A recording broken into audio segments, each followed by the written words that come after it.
ಹೌದು, ಅಡುಗೆ ಅನಿಲ ಬೆಲೆ ಏರಿಕೆ ಖಂಡಿಸಿ ಕೇಂದ್ರ ಸರ್ಕಾರದ ವಿರುದ್ಧ ಘೋಷಣೆ ಕೂಗುತ್ತಾ ಸೌದೆಹೊಲೆಯಲ್ಲಿ ಅಡುಗೆ ಮಾಡುವ ಮೂಲಕ ವಿಭಿನ್ನ ರೀತಿಯಲ್ಲಿ ಚಿಕ್ಕಬಳ್ಳಾಪುರ ತಾಲೂಕಿನ ಸೇಡ್ದಿನ್ನೆ ಬಳಿ ಇರುವ ಕಾಲೋನಿಯೊಂದರಲ್ಲಿ ಜಿಲ್ಲಾ ಮಹಿಳಾ ಕಾಂಗ್ರೆಸ್ ವತಿಯಿಂದ ಪ್ರತಿಭಟನೆ ನಡೆಸಿದರು.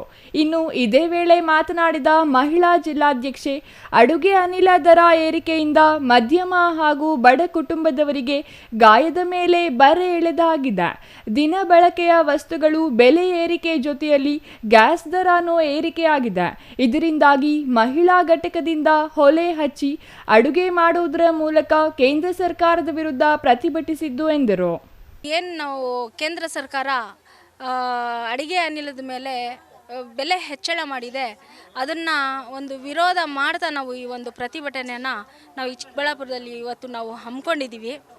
ಯಾಕಂದರೆ ಈ ಮಧ್ಯಮ ವರ್ಗ ಮತ್ತು ಬಡ ವರ್ಗದವರಿಗೆ ಈ ಒಂದು ಅನಿಲ ಏನು ಏರಿಕೆ ಮಾಡಿದ್ದಾರೆ, ಅಡುಗೆ ಅನಿಲ ಬೆಲೆ ಏನು ಏರಿಕೆ ಮಾಡಿದ್ದಾರೆ, ತುಂಬ ತೊಂದರೆ ಆಗಿದೆ.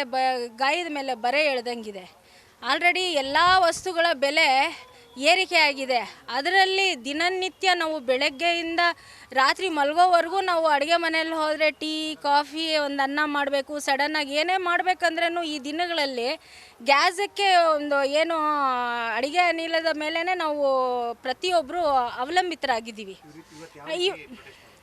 ಇವತ್ತು ನಾವು ಏನು ಚಿಕ್ಕಬಳ್ಳಾಪುರ ಸೇಡ್ದಿನ್ನೆ ಈ ಜಾಗದಲ್ಲಿ ಹಲವು ಬಡ ಕುಟುಂಬಗಳು ಇಲ್ಲಿ ವಾಸವಾಗಿದೆ.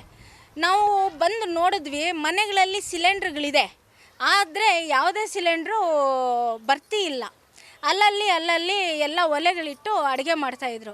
ಇದನ್ನು ನಾವು ನೋಡಿ ನಾವು ಗಮನಿಸಿದ್ವಿ, ಕೇಳಿದ್ವಿ, ಯಾಕಮ್ಮ ಏನು ಅಂದರೆ, ಇಲ್ಲ ಮೇಡಮ್ ಅವರೇ, ಇದು ನಮಗೆ ಅಷ್ಟು ಬಜೆಟ್ ನಮಗೆ ಸಾಕಾಗ್ತಾ ಇಲ್ಲ, ಎಲ್ಲ ರೇಟ್ ಜಾಸ್ತಿ ಆಗಿದೆ, ಮತ್ತು ಇವಾಗ ಸಿಲಿಂಡ್ರು ಸಹ ಸಿಗ್ತಾ ಇಲ್ಲ, ಅದ್ರ ಮೇಲೆ ರೇಟ್ ಜಾಸ್ತಿ ಇದೆ, ಇವನ್ ಏನು ಮಾಡೋದು ಅಂತ ಹೇಳಿಬಿಟ್ಟು ನಾವು ಒಲೆಯಲ್ಲೇ ಅಡುಗೆ ಮಾಡ್ತಾಯಿದ್ದೀವಿ ಅಂತ ಹೇಳಿಬಿಟ್ಟು ಅವರ ಒಂದು ಅಳಲನ್ನು ಅವರು ತೋಡ್ಕೊಂಡ್ರು. ಇನ್ನು ವೆಂಕಟಲಕ್ಷ್ಮಮ್ಮ ಎಂಬುವವರು ಮಾತನಾಡಿ, ಗ್ಯಾಸ್ನ ಬೆಲೆ ಏರಿಕೆಯಾಗಿರುವುದರಿಂದ ಬಡವರ ಮೇಲೆ ನೇರ ಹೊರೆ ಬೀಳುತ್ತಿದೆ. ಒಂದು ಸಿಲಿಂಡರ್ ಸಹ ಸಿಗುತ್ತಿಲ್ಲ. ಕಾಲೋನಿಯಲ್ಲಿ ವಾಸವಿರುವ ಎಲ್ಲರೂ ಬಡ ಕುಟುಂಬದವರು, ಕೂಲಿ ಮಾಡಿದರೆ ಜೀವನ. ಆದರೆ ಗ್ಯಾಸ್ ಬೆಲೆ ಏರಿಕೆಯಿಂದ ಮನೆ ಬಳಕೆಗೆ ಗ್ಯಾಸ್ ತರದೆ ಸೌದೆಹೊಲೆಯಲ್ಲಿ ಅಡುಗೆ ಮಾಡಿಕೊಂಡು ಜೀವನ ನಡೆಸುತ್ತಿದ್ದಾರೆ ಎಂದರು. ಸರ್, ನಮ್ಮ ಹೆಸರು ವೆಂಕಟಲಕ್ಷ್ಮಮ್ಮ ಅಂತ. ಸರ್, ಇವಾಗ ಇಲ್ಲಿ ಮಾಡಿದ್ದು ಕಾರಣ ಏನಂದರೆ, ನಮಗೆ ಸಿಲಿಂಡ್ರ್ ಸಿಗ್ತಾ ಇಲ್ಲ. ಸಿಲಿಂಡ್ರ್ ತುಂಬ ಪ್ರಾಬ್ಲಮ್ ಆಗಿಬಿಟ್ಟೈತೆ, ತುಂಬ ಕಾಸ್ಟ್ಲಿನೂ ಆಗಿಬಿಟ್ಟೈತೆ. ಕೂಲಿ ಮಾಡ್ಕೊಂಡು ಬರೋದು ಹೊತ್ತಕ್ಕೆ ಆ ಸಿಲಿಂಡ್ರನ್ನು ತೊಗೊಳೋಣ, ನಾವು ಅಡುಗೆ ಅಂತ ಮಾಡೋಣ ಅಂತ ಯೋಚನೆ ಮಾಡಿಕೊಂಡು ಸಿಲಿಂಡ್ರ್ ಯಾವತ್ತೂ ಇಲ್ಲ ಅನ್ನೋದಕ್ಕೆ ಪಾಪ ಅಡುಗೆ ಮಾಡಿ ಒಲೆ ಹಚ್ಚಿ ಅಡುಗೆ ಮಾಡಿಕೊಂಡು ತಿಂತಾಯಿದ್ದಾರೆ. ಅದರಿಂದ ನಮಗೆ ಇವಾಗ ಸಿಲಿಂಡ್ರ್ ಕಡಿಮೆನೂ ಆಗಬೇಕು ಮತ್ತು ಸಿಲಿಂಡ್ರು ಸಿಗಬೇಕು. ಅದರಿಂದ ನಾವು ಹೋರಾಟ ಮಾಡ್ತಾಯಿದ್ದೀವಿ ಸರ್. ಸರ್, ಇಲ್ಲಿ ಸೇಡ್ದಿನ್ನೆಯಲ್ಲಿ ತುಂಬ ಬಡವರಿದ್ದಾರೆ, ಇಲ್ಲೇ ಮಾಡಬೇಕು ಅಂತ ನಮಗೊಂದು ಆಸೆ ಇತ್ತು. ಅದರಿಂದ ಬಡವರಿಗೆ ಒಂದು ಅನುಕೂಲ ಆಗಲಿ ಅಂತ ಇಲ್ಲೇ ಮಾಡ್ತಾಯಿದ್ದೀವಿ. Thoudanahalli Ramesh, CTV news, Chikkaballapur.